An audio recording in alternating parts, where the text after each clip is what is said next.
ॐ ध्यानमूलं गुरुर्मूर्तिं पूजामूलं गुरुपादुकाम् मन्त्रमूलं गुरुर्वाक्यं मोक्षमूलं गुरुकृपा गुरुर्ब्रह्मा गुरुर्विष्णु गुरुदेवे महेश्वरा गुरुः साक्षात् परं ब्रह्म तस्मै श्री गुरुवे नमः।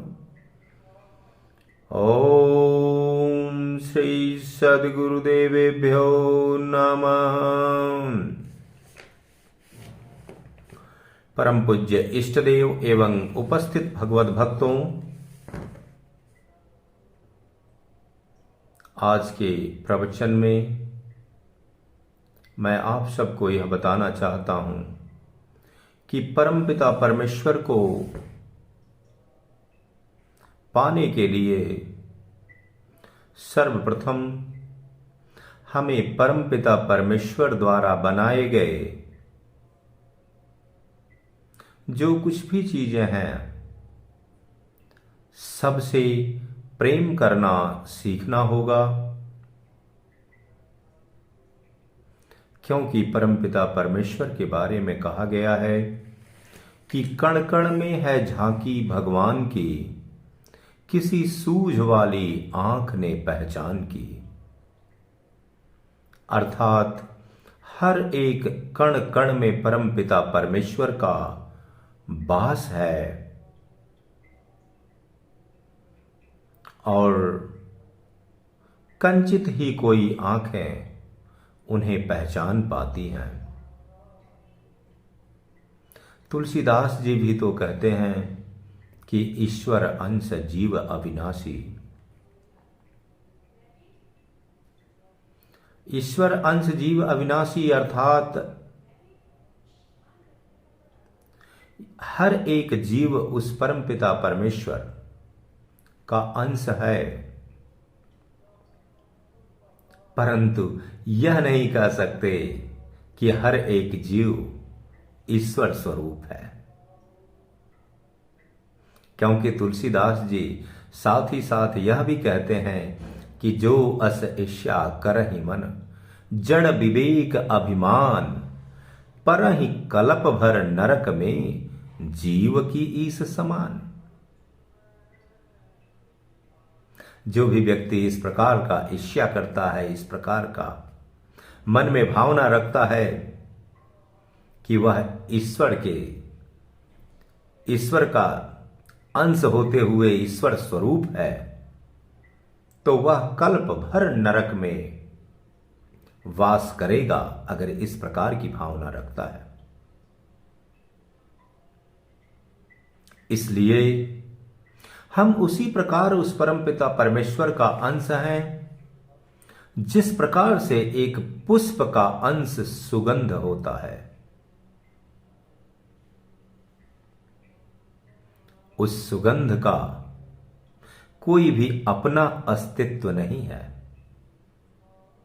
उसका अस्तित्व अगर है तो वह पुष्प है जिससे उसका अनुभव किया जाता है। इसलिए ऐसी भावना अपने मन में न लाएं और परमपिता परमेश्वर द्वारा बनाए गए हर एक जीव से हमेशा प्रेम करें,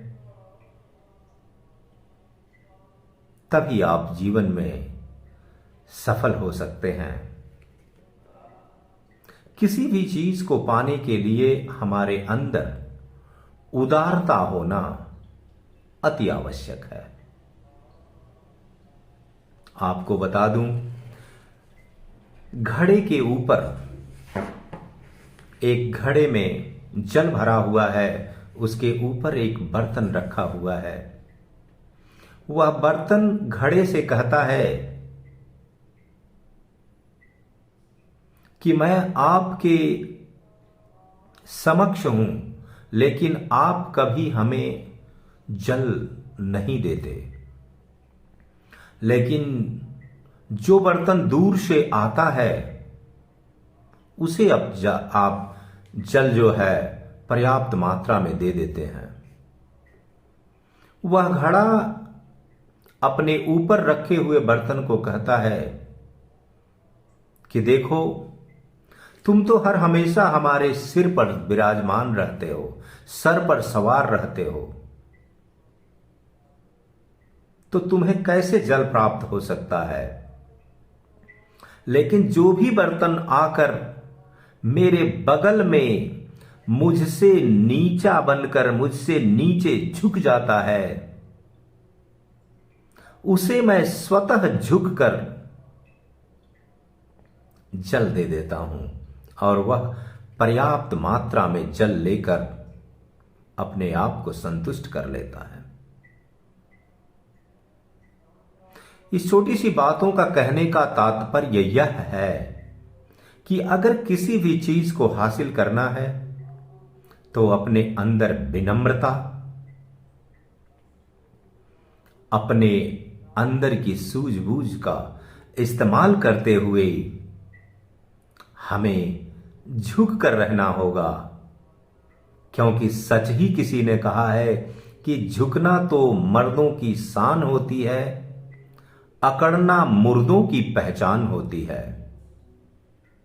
जिसके अंदर जान होगा वही झुकेगा, वही लोगों से आदर से पेश आएगा। जो अकड़ रहा है अर्थात उसके अंदर जान ही नहीं है। एक मुर्दा कभी भी नहीं झुक सकता है। तो इसलिए प्रेमी सज्जनों, अपने अंदर उदारता और प्रेम भाव सबके लिए लाइए। यह एक प्रकार का प्रथम कदम है परमपिता परमेश्वर को प्राप्त करने का। उसके बाद बाकी चीजें आती हैं।